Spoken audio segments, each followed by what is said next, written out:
if you were a person of about 50 and went into a school today, you could look around and it would all be very familiar. Everybody would be in a little class with a teacher often standing at the front of the room, 30 odd kids sitting in their desks, all doing what the teacher told them.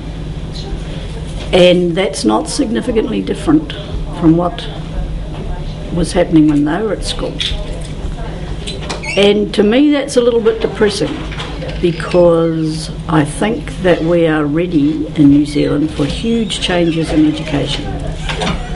But it's very hard to change a system. This system has been around for over 100 years.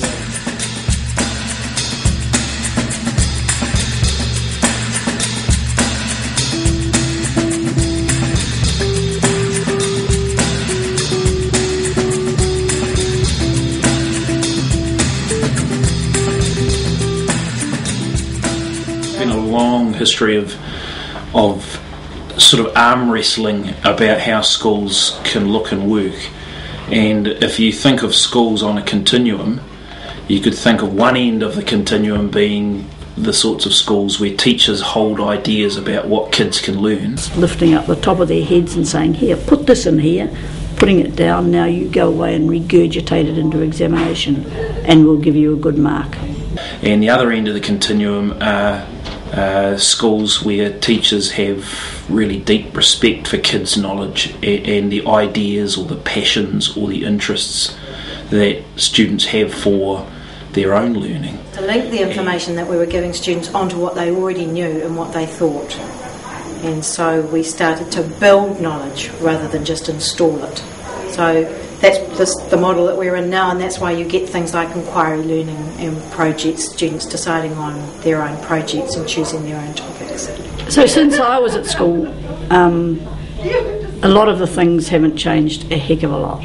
But what has changed in the last 15 years has been the technology that's available to us, which means that it's no longer good enough to have the teachers sitting up the front, standing up the front, with a blackboard or a whiteboard as it is now, or even a smart board, telling the students what they have to learn and how they have to learn it, because so many kids can learn things in their own time and their own place.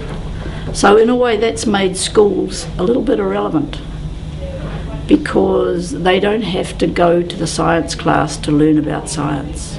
They can lie at home in their beds and have their laptops on their knees connected to the family wireless system and learn about anything they want to.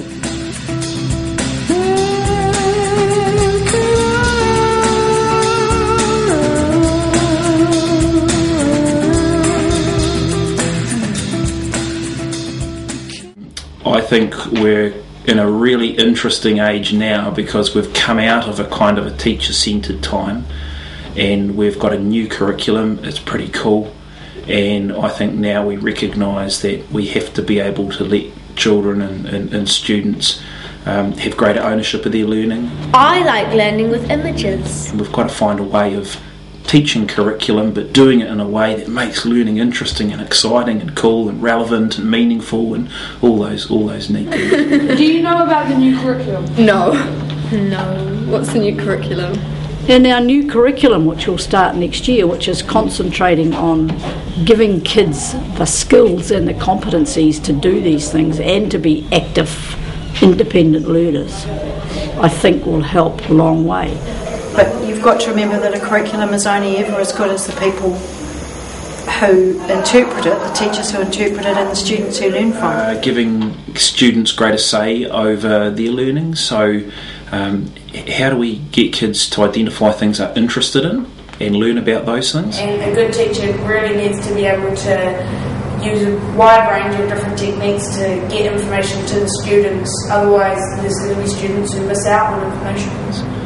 How do we get kids to ask questions that they want to find answers to and provide them with the resources to find out?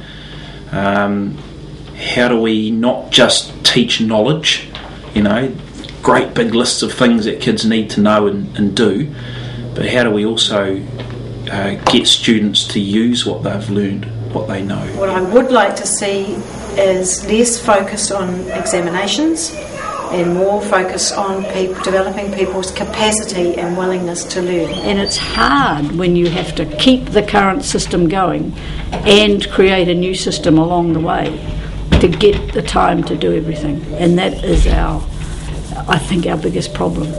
If we really wanted to change the education system to suit the kids today, we'd say, right, for the next 2 years we're going to have 4-day weeks, and the kids will be in school for 4 days a week, and they'll be being taught for 4 days by teachers, and on the 5th day it'll be a teacher training day and the students will stay at home and work. We're trying to innovate around curriculum. That's one area. There's other really cool things that are happening in schools. There's lots of schools, and we're trying to do it here. We're trying to move out of the idea that you sit in a box called a classroom, and there's roughly 30 of you in that box and one adult, and you sit there for pretty much 6 hours a day, and you sit there for 12 months out of the year with the same adult before you move to a different adult in a different box, and you're learning about the world outside the glass. And it really just doesn't make much sense. I think if you're interested in being competent in the wider world, you should be in the wider world. And I guess you guys are a great example of that you're actually not sitting in a classroom learning, you're actually bringing your learning outside. I think the education system is certainly going in the right direction. We see that when we see students designing their own projects and working in inquiry programs. They're often now outside classrooms in the community, filming things, making things, choosing how they're going to deliver the knowledge that they've gained to various audiences. So that's pretty good. But there are still areas that we can do more. I think that there are still many students who feel bored or disengaged in education, and I think we have to think hard about what we're going to do about those people. And in my study it turned out that what the students were thinking about was how to pass the exam. I like learning about some relevant things in maths and a few things in science and some things in English, because to me they're really important and I find that I'm going to use them in my life. But with other things like learning about space and human biology and stuff, I don't particularly like that because I just don't find it relevant. I think you can't ever really be sure what's going to be relevant to you later on, so I think it's great to learn as much as you want to. We're the only country in the world that has been brave enough to throw out content. Not that content is not still important, you've still got to learn stuff, but to have a curriculum that concentrates on how you learn it. I do enjoy classes where we both learn heaps and the teachers are focused on giving us knowledge, but where we also learn how to do our own learning. It's cool.